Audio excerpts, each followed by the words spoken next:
Welcome to the Doctor in Emergency Medicine teaching podcast series.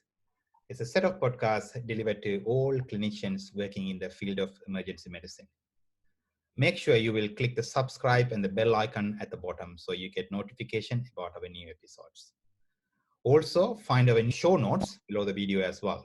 My name is Dr. Rajan Kailanathan, and here I'm with Dr. Swarup Valluri on the video conference. And today we're going to talk about the traumatic eye emergencies. Traumatic eye injuries are common presentations to the ED. History, examination, and imaging form the first part of our assessment of traumatic eye injuries in the emergency department. It's important to remember that patients with traumatic eye injury are patients of trauma in the first place. Hence, primary survey and stabilization form the mainstay of management, while secondary survey identifies the ocular injuries. For the purpose of the podcast, we will treat this as isolated eye injury in an adult patient.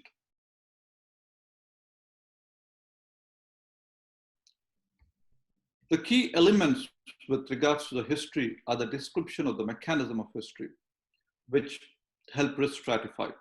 A history of metal on metal, i.e. a hammer on a nail with a fleck of metal traveling at a high velocity injuring the globe should elevate our suspicion for a possible globe rupture. Timing of the injury versus the presentation is important in risk stratification. Identifying people who present immediately and versus the people who present who have a delayed presentation to the emergency department. Vital sign of the eye, which is basically the visual acuity, is important to record and document. The evaluation of visual acuity can be with a Snell's chart. People can have can have vision or normal vision of 6x6, and after the Snell's chart, it does go on to assessing their visual acuity with finger counting, finger movement, and light perception in increasing grades of severity, which will help in risk assessment. Patient's past medical history is important, especially the use of antiplatelet agents and anticoagulants, which puts them at a higher risk of bleeding. The tetanus status of the patient would be a useful part of the history, and recording any allergies, especially to antibiotics and local anesthetics, which would affect our future management of the patient. Contact lens wearers are at a particularly higher risk of ocular injuries, and more importantly, would need a cover for anti-pseudomonal agents because of the increased risk of pseudomonas infection.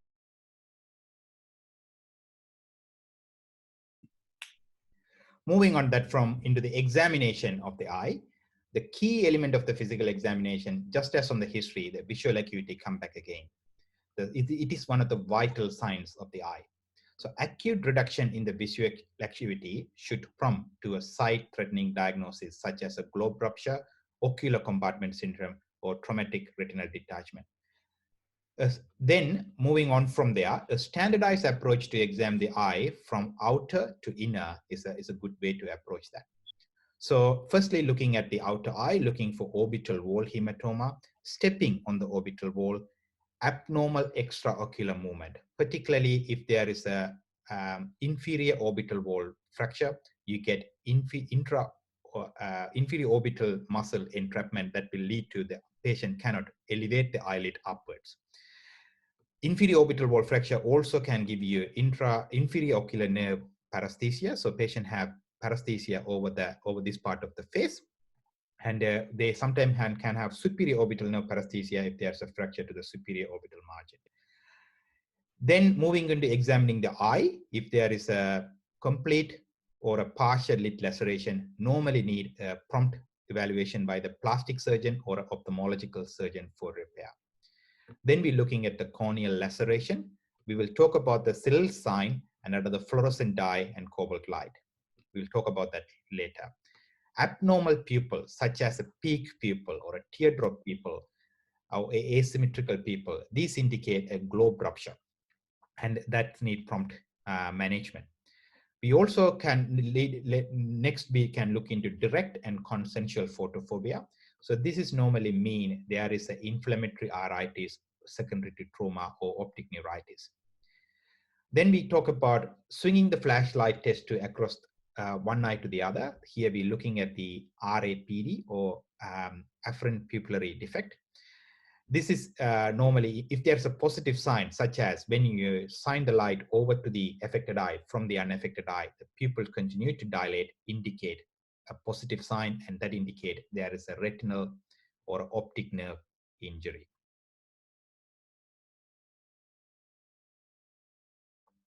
We can move on to imaging exclusive to eye trauma. The emerging modality of investigation is ultrasound. Ultrasound can be used to assess retinal detachment and other injuries. The contraindication to the use of ultrasound is globe rupture. And logically, it needs use of ultrasound would lead to a raised intraocular pressure, and it's contraindicated in a ruptured globe. CT scan of the head and the orbits are indicated in situations to confirm a retroorbital hematoma and blowout fractures of the orbit. Foreign bodies can be picked up on a CT scan. A ruptured globe can be picked up on a CT scan.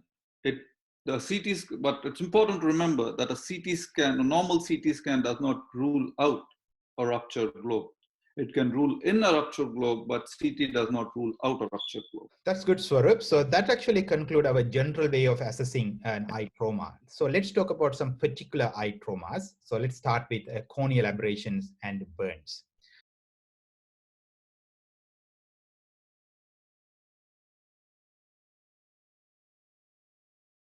So corneal aberrations burns is a very common presentation to the emergency department, and normally the history would suggest of painful red eye with jittery or tearing feeling, and sometimes they may have a subjective decreased visual acuity as well.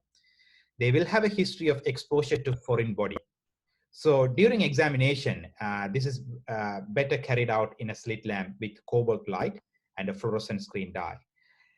It is important to invert the eyelid to look at under the tarsal plate to look for any hidden occult foreign bodies.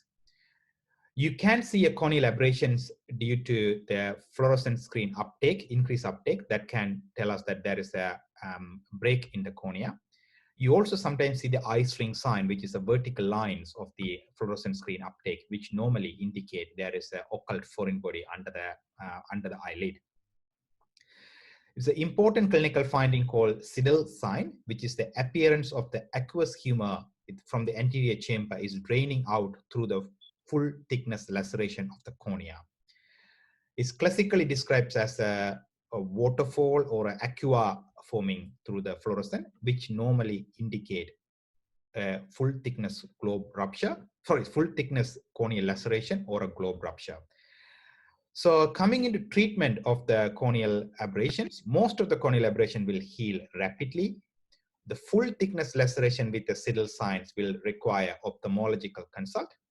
We almost always give an antibiotic ointment for all of these patients. Usually in the Australian setting would be chloramphenicol eye drops. And this is to prevent secondary infection and provide comfort with eye lubrication. Pain management, normally Panadol and Nurofen is prescribed. It's some people that might work, but you can actually give some topical non-steroidals. So ketorolac eye drops is not available in Australia, but you can get it in some other countries. Topical anesthetic is very controversial. So for example, tetracaine eye drops, we use that routinely in the emergency department, but there is no strong literature to suggest that we should not use it as an outpatient setting. So yes, we can send patients with diluted tetracaine eye drops. Perhaps they can use it every 4 hours, not overtly use it. And as there's a prompt follow-up is in place, this can be used as an anesthetic for the corneal aberration. All of these patients need to have a follow-up in 1 to 2 days with your GP or back in the emergency department for a repeat exam.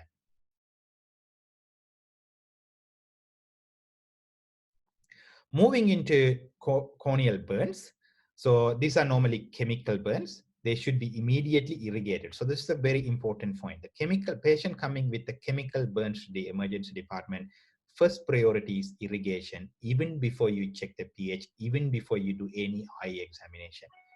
So once the eye is irrigated and the pHs of the eye reaches 7 or less, now we can stop the irrigation and we can measure the pH and also complete the rest of the eye exam. Measuring of the intraocular pressure is very important.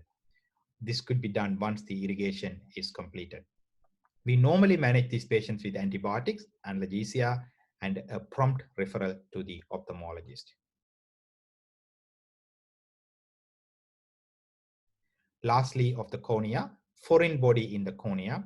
So remove the foreign body. Normally we can do this with a simple cotton tip or a burr. The rust ring that comes around the foreign body, particularly with the metal foreign body, need to be completely removed. If it is difficult to do it in the first 24 hours, it's okay. We can do it in the next 1 to 2 days. So if you can't remove it immediately, and if it is too difficult, we can bring them the following day and we can remove it. Thanks, Rajan. That's a very good overview of management of corneal injuries. Just a caveat with regards to measuring the pH with irrigation. We are measuring the pH of the tear rather than of the irrigating fluid. Normal saline would have a falsely low pH.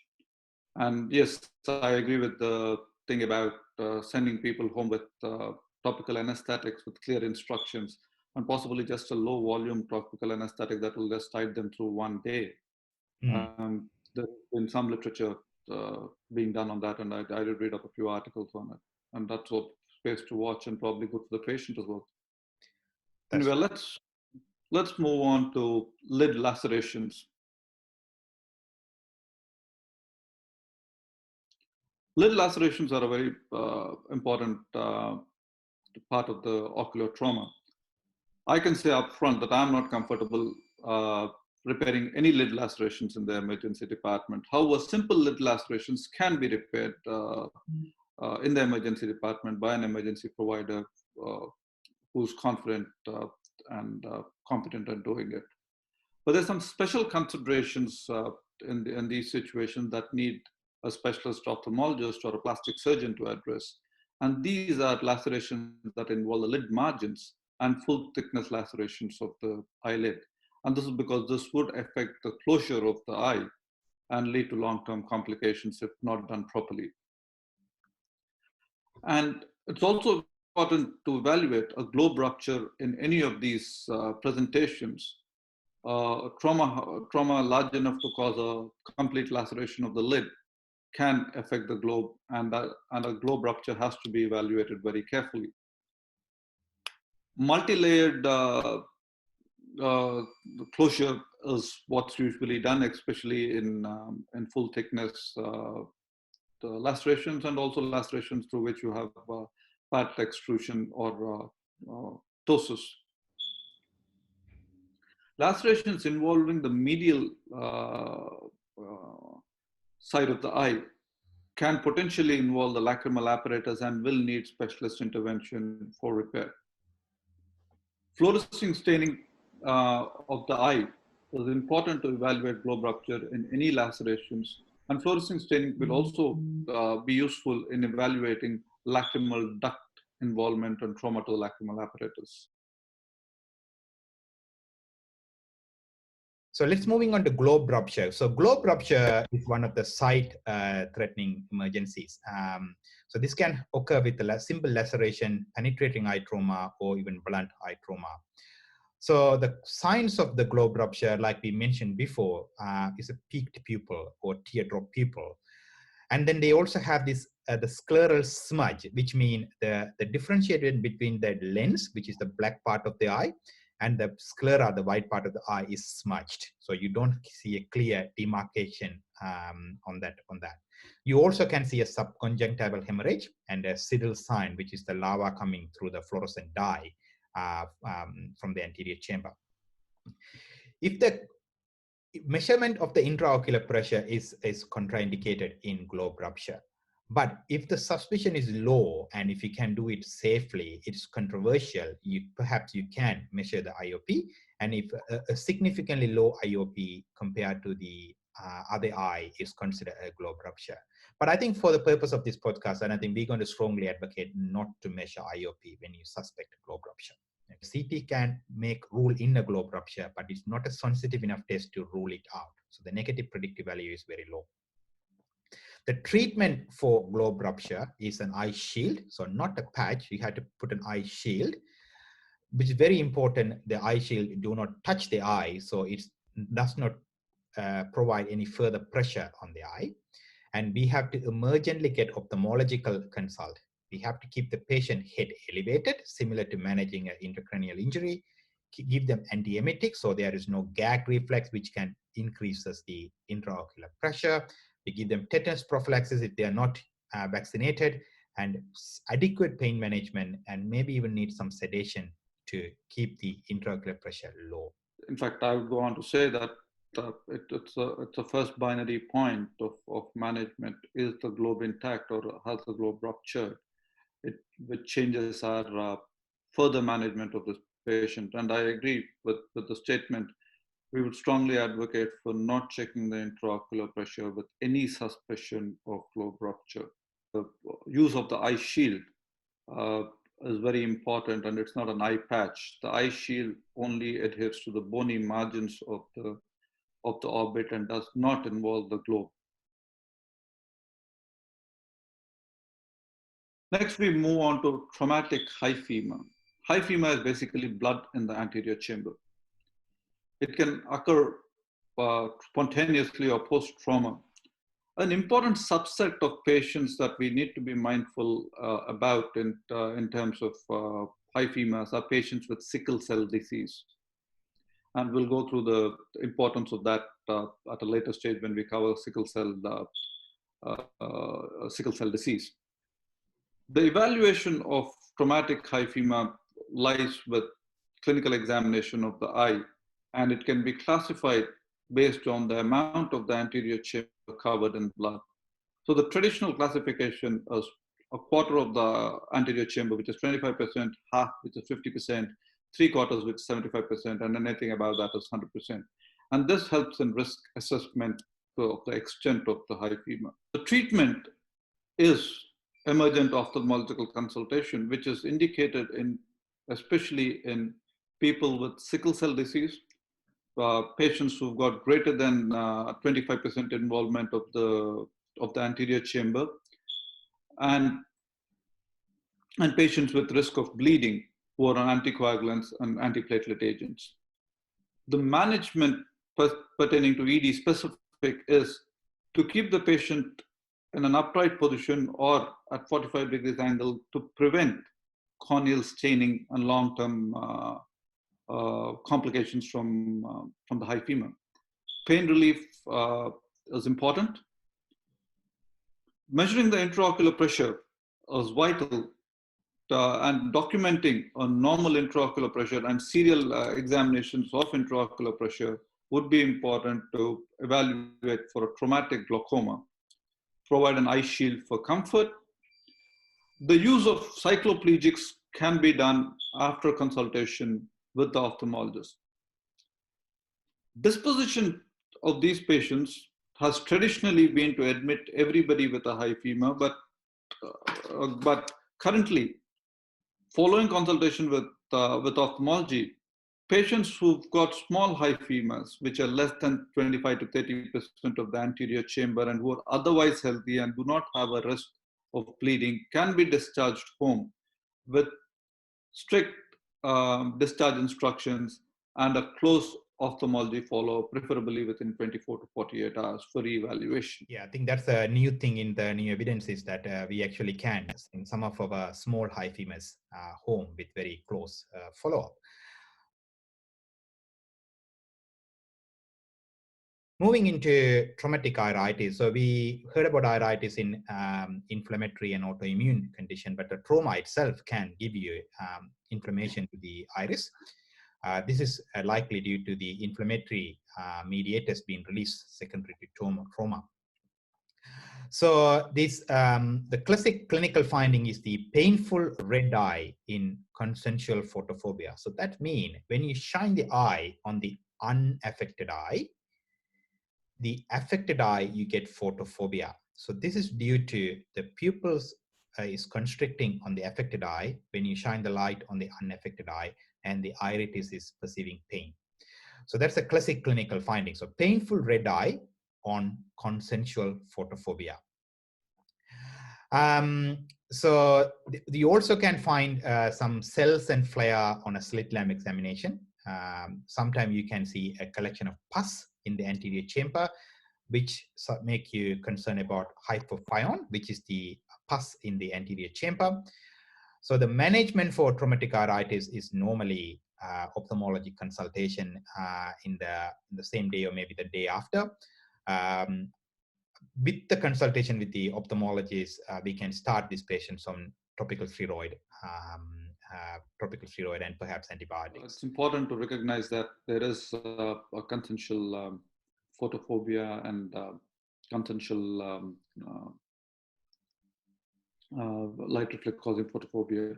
And emergent ophthalmology consultation or a closed loop ophthalmology consultation within 24 to 48 hours would help in reassessment of the situation.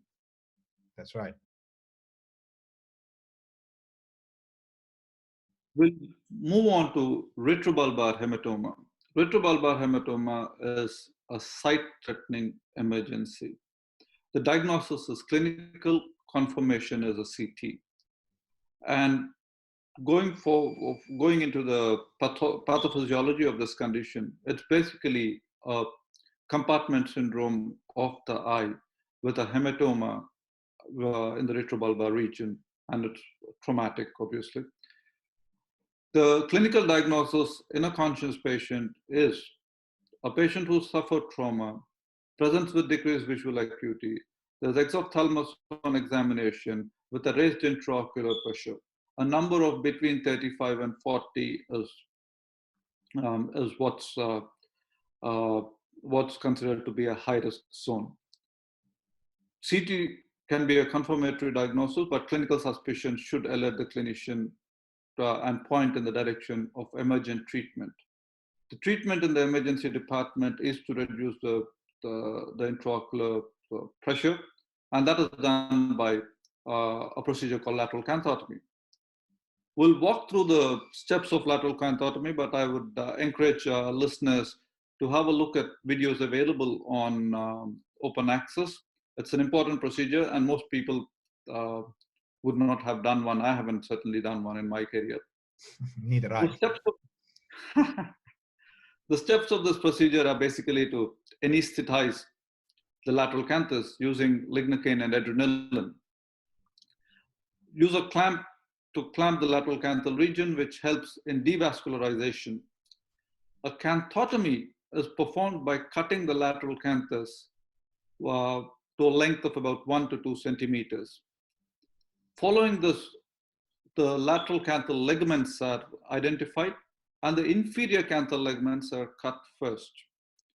This is the procedure of canthalysis. Most users would like to measure the intraocular pressure following the canthalysis of the inferior part of the ligament. If the intraocular pressure improves and if there's a improvement in visual acuity of a conscious patient, we can probably not do the next step, which is cutting the superior crust. But if the intraocular pressure remains high and the visual acuity is still the same as prior to the procedure, then the superior crust of the lateral canthus is also cut and the intraocular pressure remeasured and visual acuity checked. So the end point of this procedure is improvement of visual acuity in a conscious patient and the decrease in intraocular pressure. So I just want to reiterate that the 4 clinical findings that we're looking at the retrobulbar hematoma is the pain. There's a lot of pain, and then exophthalmos. So as in the eye is bulging out, and a decrease in visual acuity and elevated intraocular pressure that is greater than 40. And then this is a sight-threatening emergency, and we are going to go ahead and do a canthotomy and cantholysis in the emergency department. And this procedure can be completed in theater with an ophthalmologist later. Now, this is one of those procedures that we don't get to do, but this is certainly a sight-threatening emergency which needs emergent procedure, and we should be at least mindful of the fact that this is something that can be done. That's right. In the situation. So moving on to probably the last condition that we want to talk about, or last few conditions, is the traumatic retinal detachment, traumatic optic neuropathy, and traumatic lens dislocation. So these are very rare. The only test that can find you is the make a diagnosis is the ultrasound of the eye, the ocular ultrasound. The CT scan will not make the diagnosis of retinal detachment after trauma. And if there is, the clinical signs could be flashes and floaters, and also a visual field deficit. This can be prompt. This will need a prompt ophthalmological diagnosis and management. And management, yeah.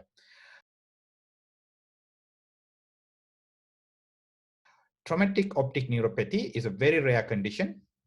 So this is a damage to the optic nerve after a trauma, and this normally causes permanent blindness. This is going to be managed with supportive care only, and there's no definitive care for this. Lens dislocation. So there's a classic clinical sign called monoocular diplopia, as in the patient still have diplopia, even the unaffected eye is closed. So this is different to a binocular diplopia. We will cover that differently. So monoocular diplopia after a trauma should promptly make you suspicious of lens dislocation and need a prompt ophthalmological input to manage this. So I think that's pretty much all the different types of traumatic eye injuries that we're going to talk about today. I'm going to give it back to Swarup to cover all the take-home points of this podcast today. Just a little point about traumatic optic neuropathy. This is one condition where everything is normal, but the patient's visual acuity is lost. You've got no signs of penetrating globe injury. You do not have any signs of retrobulbar hematoma. Your CT scan is normal, and yet the patient is unable to see following trauma. So it's possibly a diagnosis of exclusion and possibly picked up on an MRI rather than the routine investigations that we do on our patients with isolated traumatic eye injury.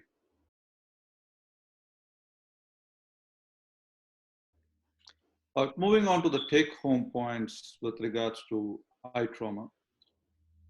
Eye trauma is trauma, so primary survey, stabilization, all that goes as per normal.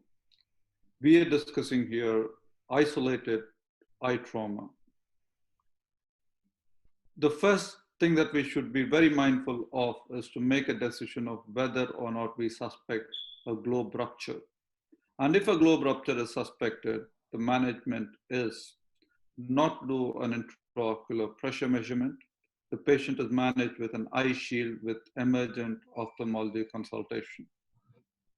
And making sure that the patient is not in pain and avoiding anything that would raise the intraocular pressure. So use of antiemetics to prevent intraocular pressure would go in supporting the management in the emergency department. Retrobulbar hematoma is a sight-threatening emergency. The diagnosis is clinical, elevated IOP, decreased visual acuity with history of trauma and proptosis point in the direction of retrobulbar hematoma and can be emergently treated with a lateral canthotomy and cantholysis and urgent ophthalmology consultation. Corneal burns and chemical exposure to cornea would need to be treated by irrigation with a pH target of 7.0. An intraocular pressure monitoring should be done after irrigation. Metallic foreign bodies are important, and it's important to make sure that there is no traumatic rupture of the globe. Once that's confirmed, removal of the foreign body and removal of the rust ring with a follow-up in case the patient has a decreasing visual acuity or increasing pain as red flags for representation. Eyelid lacerations are important, and they need to be closely examined for ensuring that there are no long-term complications from the repair itself. The high-risk injuries are the ones that involve the medial part of the eye, the lacrimal apparatus, full thickness eyelid lacerations, and the ones that involve the margin. Traumatic iritis can occur in eye trauma, and it is characterized by pain on direct and consensual right reflexes associated with photophobia. A slit lamp examination would show a cell and flare pattern, which is suggestive of inflammation in the anterior chamber.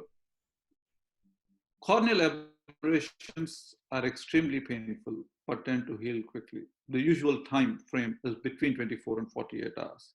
So treatment with pain relief with written precautions of representation if the symptoms do not resolve in 24 to 48 hours, with a careful evaluation for occult foreign bodies hidden in the lid. And I think that pretty much covers eye trauma. That's good. So that's actually end our podcast for today for traumatic eye injuries. And for all our listeners, please don't forget to click the subscribe button and the bell icon at the bottom of this YouTube channel. And we will come up with more and more episodes. Thank you very much.